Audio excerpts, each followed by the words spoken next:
It is my pleasure now to introduce JT Eberhard. And for those of you who saw his presentation yesterday, you already know that he has 10 pounds of awesome in a 5-pound bag. Who never cries. And, right, who never cries.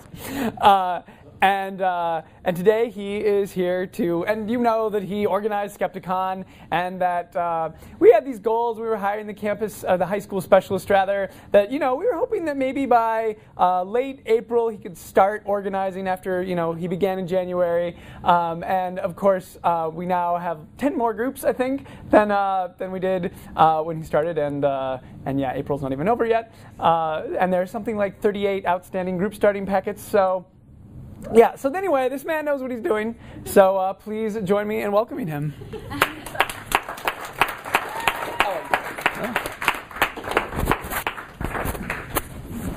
Give me just a second. I'm from Arkansas, where we just figured out indoor plumbing. This kind of technology is insane. Okay, everybody hear me? Are we good? Yeah. I'll just reject from the diagram. Okay. Social networking, because it's to Ubers. I figured since I'm teaching you this little segment on how to survive online and how to use these social networking sites, you need to speak the language. So the language is going to be all through here. And I feel so weird, because I actually, hang on. Do you have my phone over there, Jen? Yeah. Will you pass that up? This room is so full. This is totally going to go on my blog. Which I'm about to talk about here in a second. But I see so many young people out here who I'm pretty sure could teach me about this. So I'm going to probably come in about, eventually, I'm probably going to come in at about 15 minutes to allow for more Q&A, but I want more thoughts than anything else. Hold on. Okay, everybody smile. Hold on. 1, 2, 3. Leet. Okay. All right. For the first time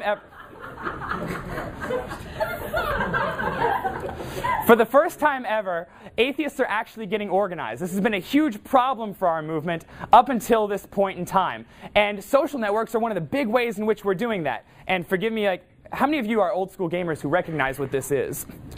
Okay, enough that they're going to get the dancing Moogle joke.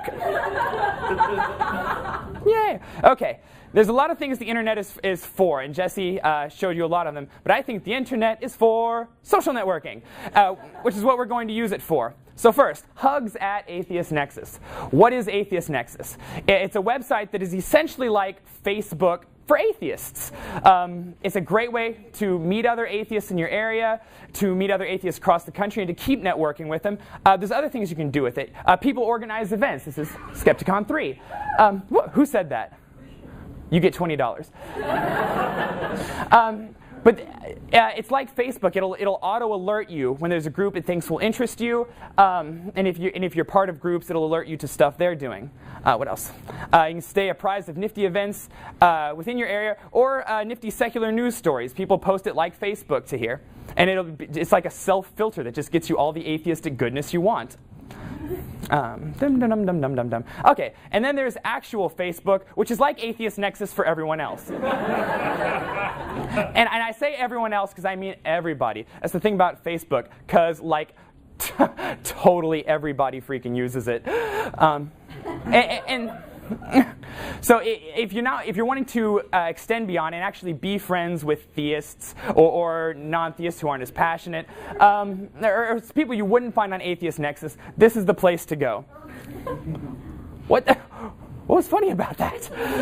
Okay, being friends with theists.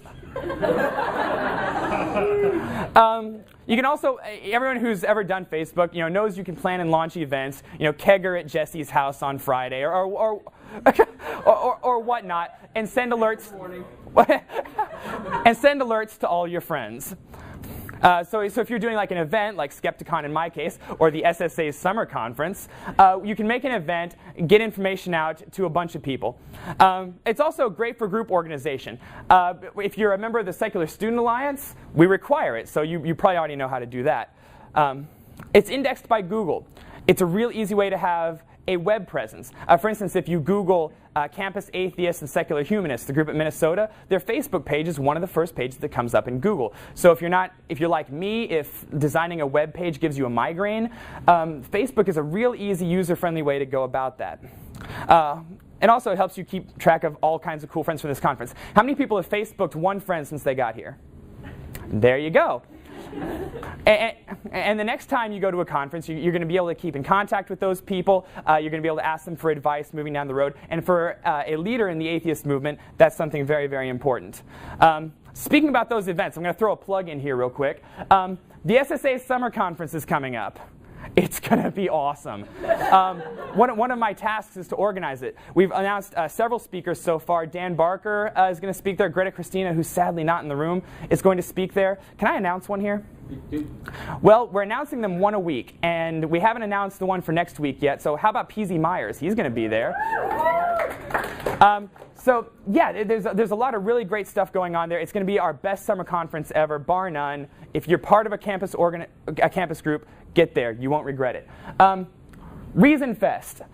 Our group and Lawrence, Kansas, doing the Rock Chalk Jayhawk kind of takeoff here. They're doing Reason Fest first weekend of May next month. They've got just an amazing lineup of speakers, and it's free to get in. If you're anywhere near the Kansas area, you can get to that. If you can't get to that, May 21st in Wichita is Rapture Day. Speakers are people like Richard Carrier, David Fitzgerald, Sam Singleton. Me! Yay! But it's the same thing, free to get in, which is this kind of new model of conference that's popping up ever since Skepticon.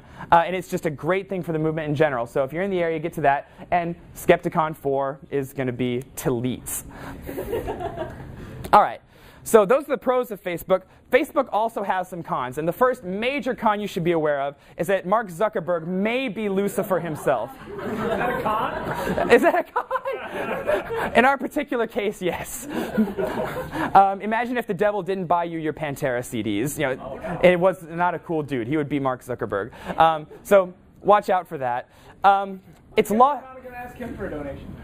Do it. Oh, I can't now. Well, you know, if anybody's going to donate to the SSA, it might be Lucifer. It's lost a lot of group functionality. You used to be able to message all members of a group to announce, hey, there's a campus preacher on our campus, or hey, we've got an event coming up, short notice, and you can't do that anymore. So you need to find a replacement for that, something like a listserv or an email list. Kind of sucks, but it's what is. Also, now apparently you can add people to groups no matter what. All you got to do is just put their name on it. So like you might get like Jesse Galeff's Tiddlywinks and Kool-Aid Club, and you don't want to be in it, but you just keep getting messages. Awesome! Tiddlywinks still on. I don't know. I don't get messages anymore because I removed myself. But you want to be careful that you're not turning people off from your group by annoying the ever-loving Zuckerberg out of them by doing that. It's also a bad option for closeted atheists because people see people's Facebook updates, and as everyone knows, most atheists come from religious households. This can be a bit of a problem. So if you're looking for a more private listing, you'll want a Facebook page, but you'll want something to complement it to make sure you're accommodating those people as well. And also, a poorly updated Facebook group makes it look like your group is to sucksores, which you don't want to be. If someone comes across a poorly updated Facebook page, it's highly likely they'll just think your group is dead. And that's a bad thing, it turns out, for a group. So don't do that. All right, moving on. Twitter! How many people of you have Twitter on your phone? 1, 2, 3, 4. Raise your hand if you do. How many people have Twitter on a laptop here? OK, good, because I'm going to need your help here in just a second. All right. OK, well, you can figure it out. I have faith in you. I have faith. OK. For the first thing, every free thought event ever uses blue. It uses this, like the Twitter like free thought blue. Avoid that color, but it just struck me as something important. OK, hashtags make every event better. How many people you see like Facebook updates and it says number FML, number sign SSA rules? I hope you see that one. OK, these are not just gags. You can actually index these. It allows you to search for things. For instance, the hashtag for the American Humanist Association is AHA 2011. And all you have to do is when you tweet, put a little number and then whatever hashtag you want. And whenever people click on it, they can see what everybody at that event is posting, such as this. This is Sharon Moss. She's right there. But that is actually a huge thing, because at conferences, Skepticon, this is the way people organize room parties. This is the way they organize where they were going to dinner. And it's also something that can give you visibility. Because if you're running an event, you want people reading, "Holy crap, sitting 3 seats down from PZ Myers, squee!" That helps you. That makes people want to attend your events. So if I can sell you on anything about Twitter, it's hashtags. Use them, love them. All right, moving on. I said moving on. Okay, I have this terrible habit of losing bets to Jen McCrite. I'm down 2 bets to 1 on the year. So we have another one. I have bet Jen that I can get 30 unique people to tweet at her. She is at Jenna Furret, using the hashtags either #AhaDiversity or #AhaJTWins. Probably half the money I have in the bank is on this, because we're going to do karaoke tonight, and if I lose, I have to buy her all the beer she can drink, which, if you know Jen, is a monumental investment. If I win, she has to buy me all the alcohol I can drink, which is not a monumental investment. So I stand to lose here. So if you got a phone, bust it out. I will not be mad at you. Help me out. Do this. And it's a great way to train yourself on how to use hashtags. And if you don't have a Twitter, go make one. Because your group should have, not just to help me win, but also to help me win. But because your group needs to have a Twitter. In the 21st century, if you want to be a group leader, get word out about your group, you need a Twitter. All right? And it's a great way to keep up with what's going on in the atheist movement. PZ Myers has a Twitter. Jesse Galiff has a Twitter. This group called the Secular Student Alliance has a Twitter. Boom. It's where we announce stuff. It's where a lot of people get what we're doing. It's where they hear about stuff like this being in the New York Times. A lot of our followers knew about the New York Times article not because they read the New York Times, because they read our Twitter. Go get a Twitter. Also, going backwards, because we have the technology, live tweeting is elite. What is live tweeting? It's something you really need a hashtag for. A few years back at the Secular Student Alliance Summer Convention, something like 300 students went to the Creation Museum with PZ Myers. All right? And so what's happening is they were tweeting the entire time. PZ Myers riding a rhino. "Oh my God, look at this picture. This stuff is insane." And throwing a hashtag on it. But you could actually follow them as they were going just by rehashing their Twitter feeds. People do this for debates. They do this for talks. In fact, if you go to my Twitter feed right now, you'll see things like "Media Pirates Need a Hook," Foffles, with the AHA tag. But people actually do follow these. So live tweet stuff. It'll get a lot of attention for your group. And then we have this. All right, blogs. Spread the word. Tell a friend. Tell them the tale. Get a pic. Do a blog. Every atheist blogs. But a lot of the prominent ones made their way by blogging. Jen McCrite's in the room. She's got a really popular blog. If you haven't gotten to catch Greta Christina at this conference, she's got a very widely read blog. And the Ferengula guy, PZ something. Interesting story about PZ. PZ, this is how popular his blog is. He gets a fraction of a cent every time someone loads his blog. And he makes about as much from blogging as he does for being a biology professor. And if you ever catch him, ask him this story. How many of you remember Crackergate, where he drove a nail through a cracker and threw it in the trash? The Catholic League got pretty salty about that, so they were just furious. He was getting threats. You need Jesus and you deserve to die, and we love you, and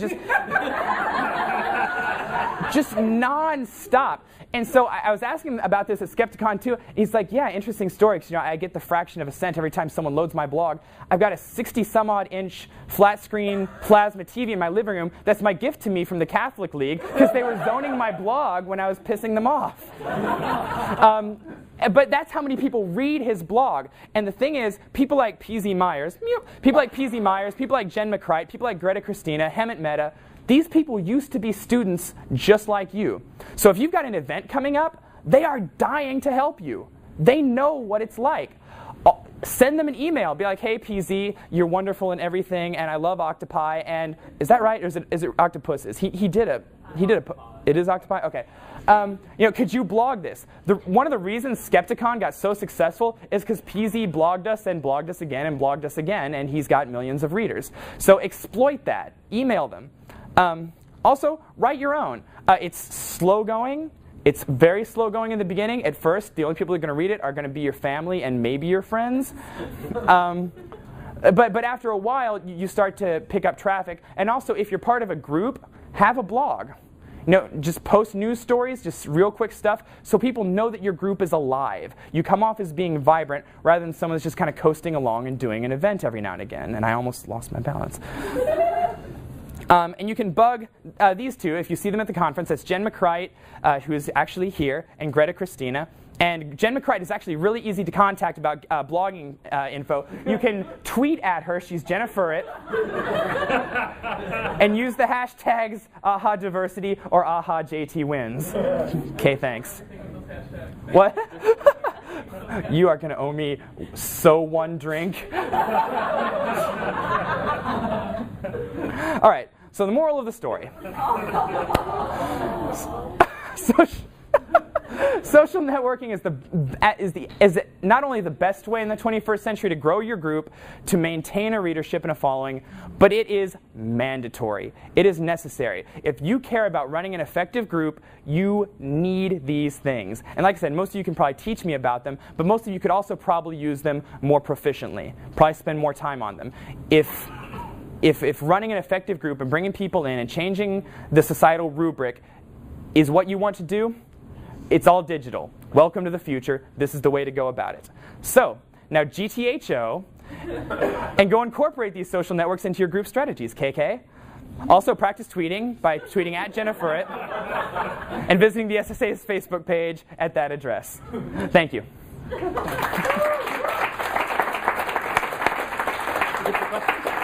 Yeah.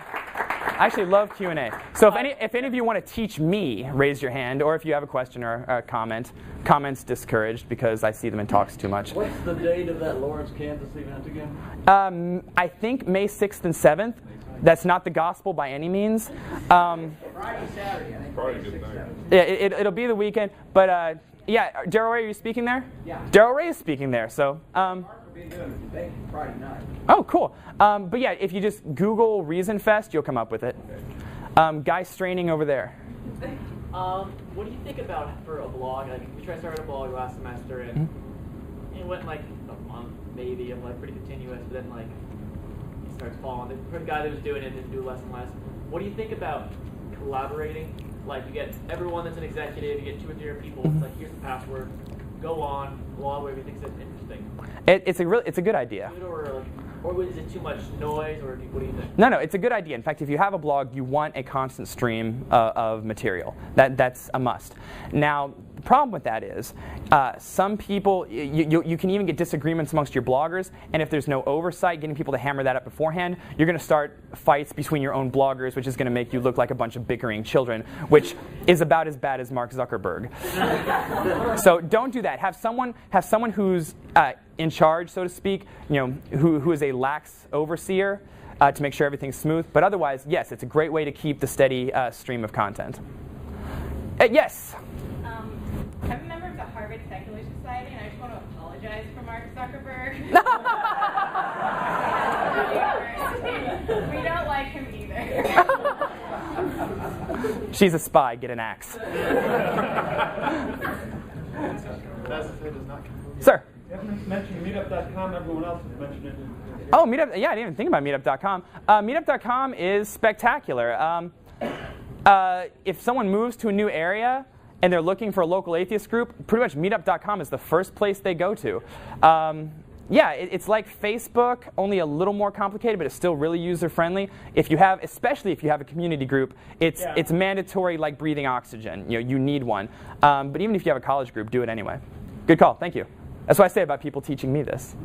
Sir? To add to that, what we learned is once you get your meetup group, not only, and I've heard it said a dozen times here, but one meetup account can do 3 meetup groups. Mm-hmm. So if you pool your resources with other local colleges, that kind of stuff, I know the AHA will give grants towards a meetup group for the first year.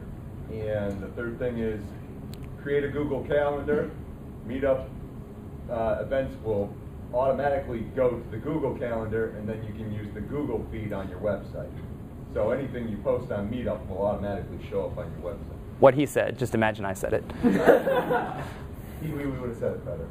Oh, hey, everybody, that's Greta Christina. If you need help with blogging, bug her. She doesn't have a Twitter, so you'll have to tweet at Jen. Like, tweet at Jen and ask her to put you in touch with Greta. We done? Sir? Just want to point out that Martin Zuckerberg isn't all bad. He donated $100 million to the Newark educational system, and I think if you have the right hook, you might be able to get in there and get a little bit of money for the student. It's very possible. He's clearly feeling very guilty about acquiring that money by hosing the members of Facebook. So maybe a little of that guilt remains. Okay, any more questions, comments, marriage proposals? Going once, going twice, and talk to the head. Yes? Sure, why not? Why is everybody in there hating on Zuckerberg? What did he do? He got a lot of his money by ganking information from people on Facebook and selling it. Yeah, and he totally screwed over his business partner. Yeah. There's a movie called The Social Network. I highly recommend you watch it. You'd think the horns and the pitchfork would have been like an indicator, but no one saw it coming. All right. We good? Thank you very much, JT. Thank you, everybody.